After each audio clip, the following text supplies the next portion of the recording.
제적 과반을 넘는 국회의원들이 탄핵소추안을 발의한 이유는 임성근 판사가 헌법에 규정된 법관의 독립성을 침해했기 때문입니다. 법원도 이미 위헌 행위를 인정했습니다. 임성근 판사에 대한 1심 판결문에는 6차례에 걸쳐 위헌 이미 적시되어 있습니다. 2018년 전국 법관 대표자 회의도 중대한 헌법 위반 행위라고 선언한 바 있습니다. 그럼에도 법원은 징계 시효 경과를 이유로 임 판사를 징계하지 못했습니다. 이에 국회가 헌법이 부여한 책임을 다하고자 하는 것입니다. 헌법 제65조는 법관이 직무집행에 있어서 헌법이나 법률을 위배한 때에는 국회는 탄핵의 소추를 의결할 수 있다고 규정하고 있습니다. 탄핵 제도의 목적과 기능은 공직자가 직무 수행에 있어서 헌법을 위반한 경우 그에 대한 법적 책임을 추궁함으로써 헌법의 규범력을 확보하고자 하는 것입니다. 대통령이든 판사든 국민에 의해 국가 권력을 위임받은 국가기관이라면 예외가 될 수 없습니다. 오늘 민주당은 오늘 헌법을 위반한 임성근 판사에 대한 탄핵 표결로 헌법이 국회에 부여한 책임을 다하도록 하겠습니다.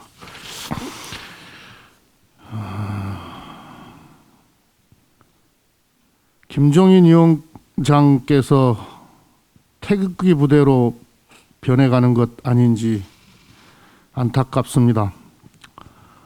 지난해 국민의힘은 익숙한 과거와 결별을 선언하며 김종인 비대위 체제를 출범시켰습니다.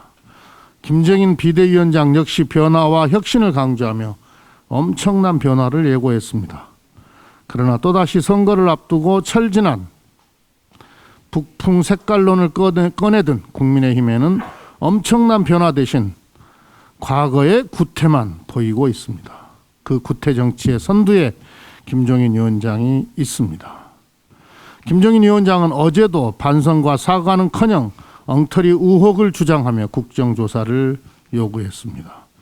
정부가 국민들께서 납득할 만하게 충분히 사실을 설명했음에도 아무 근거도 없이 억지 주장을 반복하고 있습니다. 북풍 색깔론에 대한 미련을 버리지 못하는 김종인 위원장의 발언은 아스팔트 태극기 부대의 주장을 듣는 것 같아 안쓰럽습니다.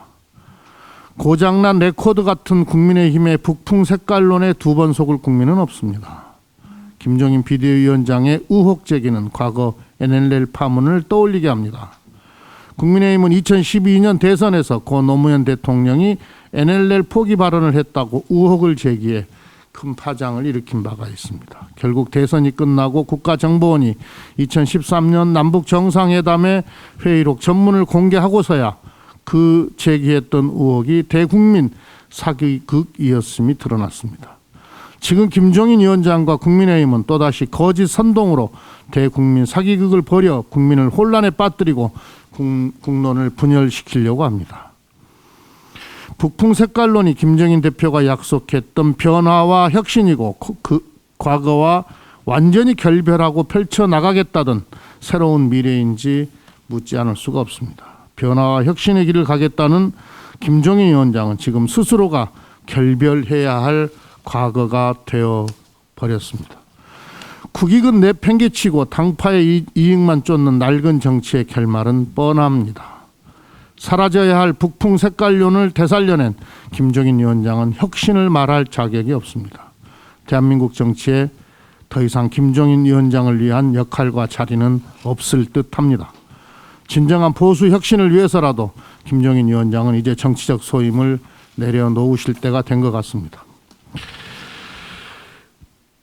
방해 혐의를 받고 있는 신천지 대구교회 관계자들에 대해 무죄가 선고됐습니다. 재판부는 교인 명단 제출은 감염병 예방법에 정해진 역학조사가 아니라 역학조사를 위한 사전 준비 단계이기 때문에 누락된 명단을 제출한 것은 법 위반이 아니라고 판단했습니다.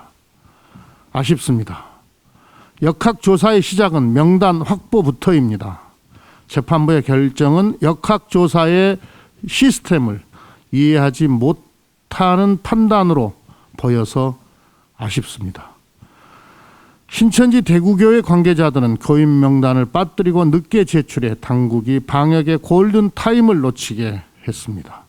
대구 신천지는 연관 확진자만 5천여 명이 넘게 발생해서 코로나 1차 확산의 진원지가 됐습니다. 2차 유행은 서울 사랑제일교회를 주축으로 한 8.15 집회가 원인이었습니다. 그로 인해 수많은 국민과 자영업자, 소상공인이 막대한 피해를 입었습니다. 코로나 확산세를 꺾기 위해서는 정부의 방역 활동이 제대로 이루어져야 하고 민주당은 입법을 통해 이를 뒷받침하겠습니다. 민주당은 감염병 예방법을 신속하게 개정해서 역학조사의 범위와 대상, 역학조사 방해 행위를 명확하게 하겠습니다. 정부는 앞으로도 방역수칙 위반 행위에 대해서는 무관용 원칙으로 엄중히 대응해 주기를 바랍니다. 이상입니다.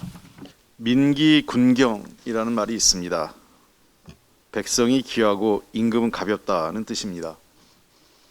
이건 뭐 조선시대 왕조시대 얘기이기 때문에 임금이 없는 지금은 국가라고 볼 수 있겠습니다. 결국은 국민이 귀하고 국가는 그 다음이다. 국민이 있어야 나라도 있다는 의미라고 볼 수 있겠습니다. 코로나19로 국민의 삶이 어려움에 빠진 지금은 국가가 더욱 적극적으로 나서야 할 때입니다. 국민은 국가가 왜 존재하는지를 묻고 계십니다. 그 물음에 국가는 적극적으로 대답해야 될 시기입니다. 지난 1년간 대한민국과 우리 국민들은 코로나19로 많은 어려움을 겪으셨습니다.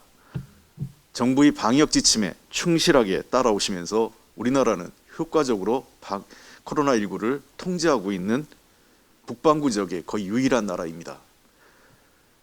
동절기를 맞이한 북반구 지역 내에서 사회적 거리두기를 통해서 코로나19를 통제하고 있는 나라는 거의 대한민국이 유일합니다. 대부분의 국가들이 록다운 수준의 소위 봉쇄 수준의 방역 대처를 취하고 있고 그 결과 그럼에도 불구하고 대부분의 국가에서 우리의 10배 이상이 되는 감염병 환자들이 발생하고 있습니다. 미국 같은 경우는 여전히 20만 명이 넘고 있습니다. 방역 당국의 로드맵대로 진행된다면 이제 2월부터는 코로나19의 치료제와 백신의 공급이 시작됩니다. 이제 우리는 기존의 방어적 방역이 아니라 공격적 방어로 코로나를 퇴치하기 위한 본격적인 시기에 착수할 수 있습니다. 2021년은 코로나 극복의 원년이 된다는 의미는 바로 이를 의미하는 것입니다. 대한민국 정부의 역할은 이제 이런 공격적 방어를 방역에만 그치는 게 아니라 경제 살리기에도 해야 됩니다. 그동안 우리 정부는 효율적인 재정적 관리와 함께 경기 진작에도 잘 대처해 왔다고 생각을 합니다. 잘 아시는 것처럼 지난 한 해 모든 국가들이 코로나로 어려움을 겪으면서 재정 상황이 상당히 악화됐습니다. OECD 국가 중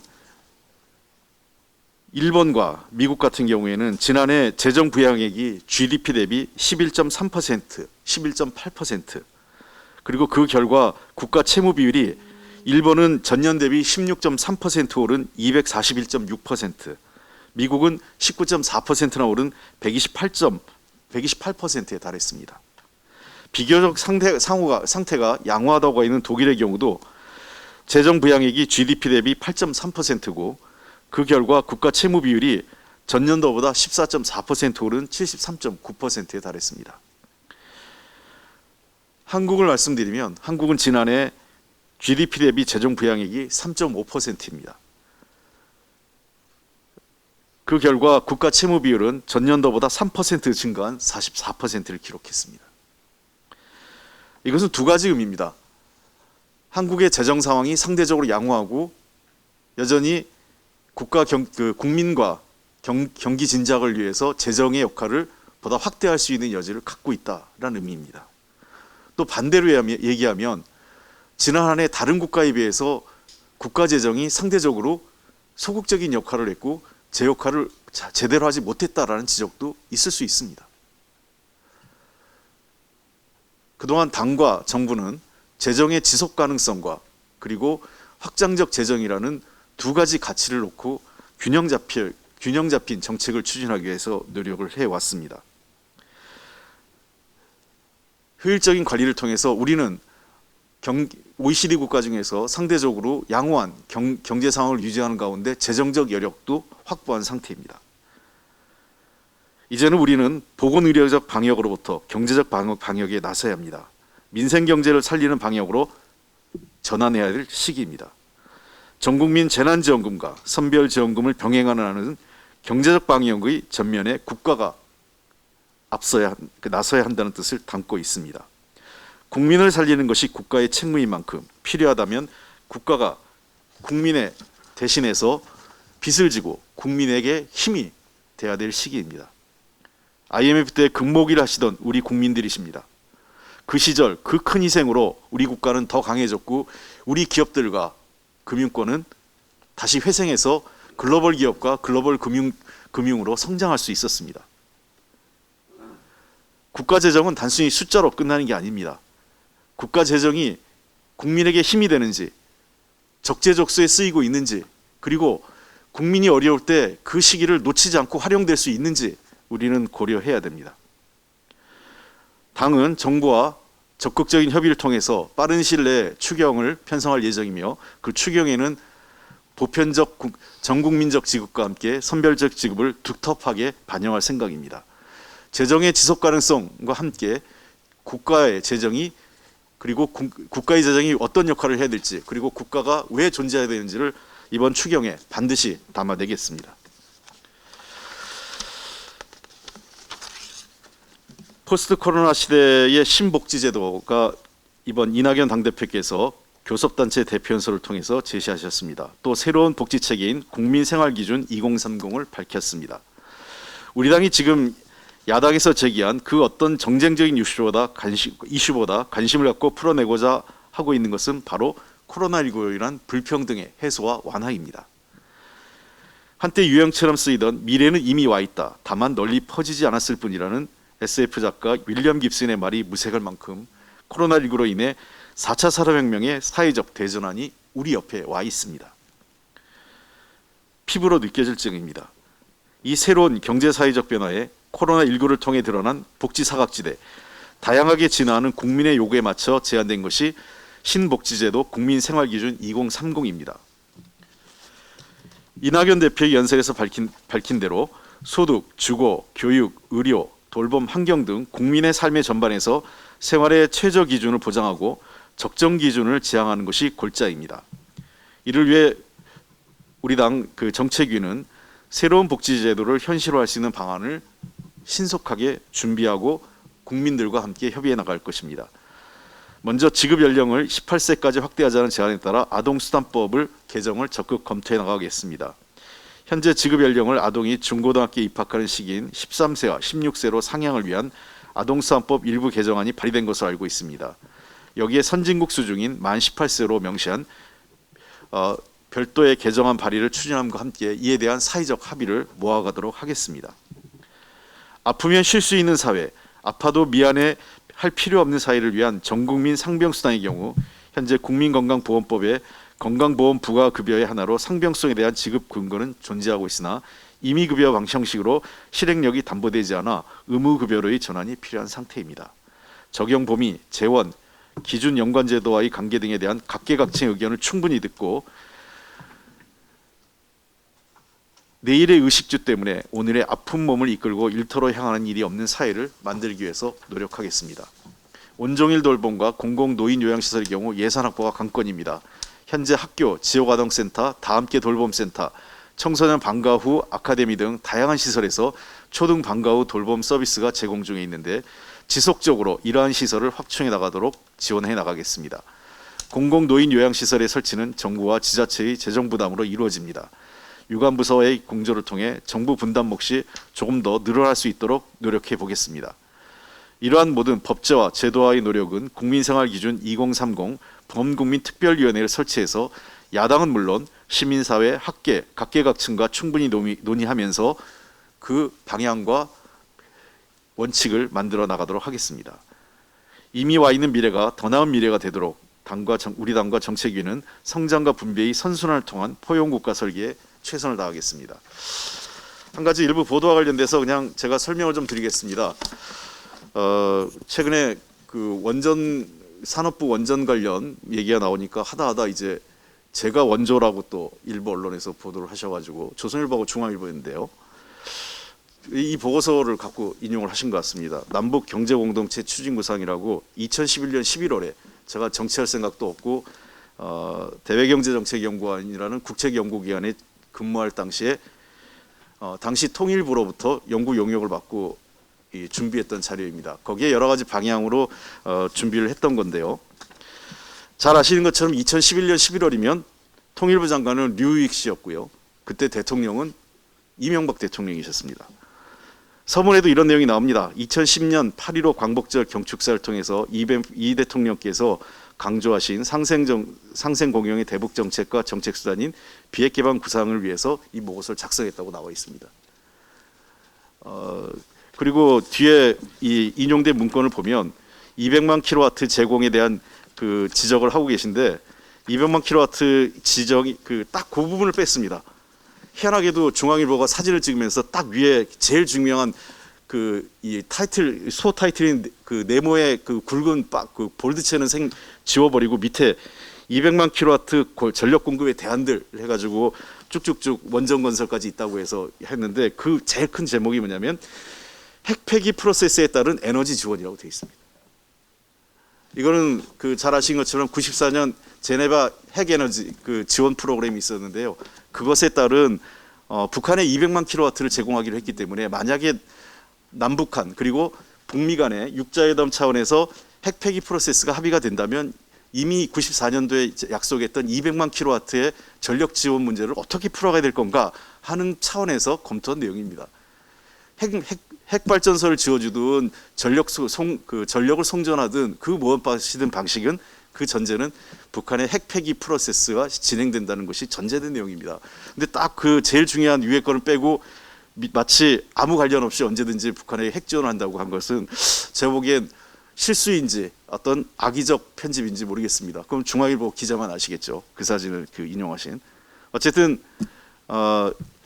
이 문제에 대해서는 오랫동안 남북관계 연구했던 모든 관계자들은 이 내용이 어떻게 추진됐고 진행된지를 누구보다 잘 알 것입니다. 더 이상 연구자들이 그동안 어느 정부를 가리지 않고 김영삼 정부, 김대중 정부, 노무현 정부, 심지어 이명박 박근혜 정부를 거치면서 계속 심도 있게 논의해왔던 연구자들의 어떤 아이디어나 연구 과제를 색깔론에 이용하지 마십시오. 김종인 위원장이 황교안 대표가 빙의되지 않길 바랍니다. 이상입니다. 한국에너지공대법 2월 국회에서 반드시 통과시켜야 됩니다. 현재 국정과제로 추진 중인 한국에너지공과대학 특별법 제정이 시급합니다. 작년 11월에 해당 상임위 법안소위원회에 회부되었지만 지금까지 안건으로 상정조차 안 된 채 표류하고 있습니다. 현재 우리의 전력 신기술은 선진국에 비해 4, 5년 정도 뒤져 있습니다. 에너지공과대학 설립은 에너지과학기술 전문 인력을 양성하는 국가적 프로젝트입니다. 글로벌 시장에서 대한민국 에너지 산업의 경쟁력을 강화해 나가기 위해 반드시 필요한 사업입니다. 에너지공과대학을 설립하는 것에 대해 지역의 사업으로만 생각해서는 안 될 것입니다. 국가 균형 발전 차원에서도 대단히 중요한 사업입니다. 한국에너지공대는 2022년 3월 개교를 목표로 하고 있습니다. 그러기 위해서 이번 2월 국회에서 특별법을 통과시켜야 합니다. 이번 회기에 통과가 어렵다면 해당 상임위에서라도 통과시켜서 3월 국회에서는 본회의를 통과할 수 있도록 해야 합니다. 그렇게 해야 4월까지 시행령을 마무리하고 5월 입학 전형 발표, 9월에는 학생 모집 등을 순차적으로 진행할 수 있습니다. 시간이 갈수록 개교에 차질이 발생될 수 있다는 지역민들의 우려가 커지고 있습니다. 국힘당은 이런저런 이유로 논의를 미룰 때가 아닙니다. 사안의 시급성을 감안해서 논의에 적극적으로 임해야 합니다. 국가 미래 에너지 산업의 경쟁력 강화와 세계적인 수준의 인재 양성을 위해 국힘당의 대승적 결단을 촉구합니다. 네, 사법농단 판사 탄핵은 법원 내부 권력으로부터 재판의 독립을 지키기 위한 것입니다. 오늘 본회의에서 사법농단 사건에 연루된 임성근 부장판사에 대해 탄핵소추안 표결이 진행될 예정입니다. 탄핵안이 가결된다면 헌정사상 처음으로 법관에 대한 탄핵을 하는 것입니다. 국회가 헌법 제65조에 따라 사법부를 견제하는 역사적 책무를 처음으로 이행하는 순간이 될 것입니다. 이에 대해 일각에서는 전체 법관을 위축시킨다거나 사법부를 길들이려는 것이라는 주장도 있습니다. 그러다 이미 임성근 판사에 대한 형사 1심 판결에서 법관의 독립을 침해하는 위헌적 행위를 했다고 판단하고 있고 2018년 전국 법관 대표회의에서도 탄핵이 필요하다라고 의결한 바 있습니다. 임성근 판사의 행위는 다른 판사의 재판에 개입해 판결 내용을 수정하게 한 것으로 헌법 제103조에서 사법부의 독립을 정한 규정을 위반한 행위입니다. 판사의 잘못된 행위를 명확하게 지적하고 책임을 묻는 일은 사법부 길들이기가 아니라 재판의 실질적인 독립을 지키는 것입니다.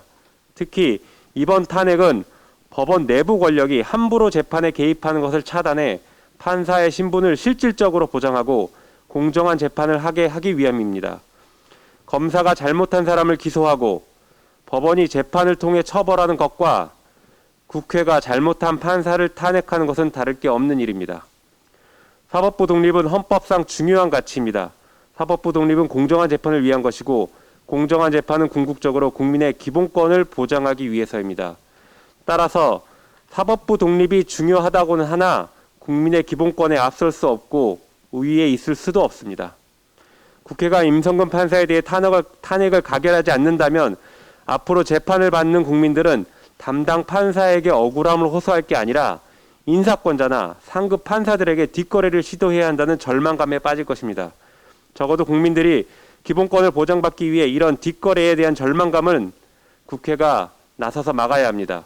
국민의힘 의원들도 사법농단 판사에 대한 역사적인 탄핵안 가결에 동참하기를 희망합니다. 이상입니다.